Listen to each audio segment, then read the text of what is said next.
السلام علیکم ورحمۃ اللہ وبرکاتہ۔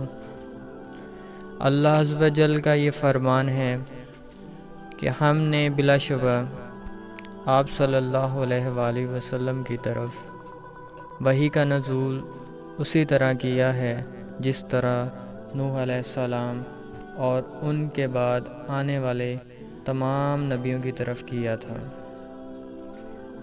حضرت علقمہ بن وقاص لیثی کہتے ہیں، میں نے حضرت عمر بن خطاب رضی اللہ تعالیٰ عنہ کی زبان سے سنا، وہ فرما رہے تھے کہ میں نے جناب رسول اللہ صلی اللہ علیہ وآلہ وسلم سے سنا، آپ صلی اللہ علیہ وآلہ وسلم فرما رہے تھے کہ تمام اعمال کا دار و مدار نیت پر ہے۔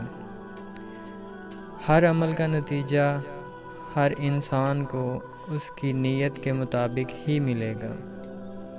پس جس کی ہجرت دولت دنیا حاصل کرنے کے لیے ہو یا کسی عورت سے شادی کی غرض ہو، پس اس کی ہجرت انہی چیزوں کے لیے ہوگی جن کے حاصل کرنے کی نیت سے اس نے ہجرت کی۔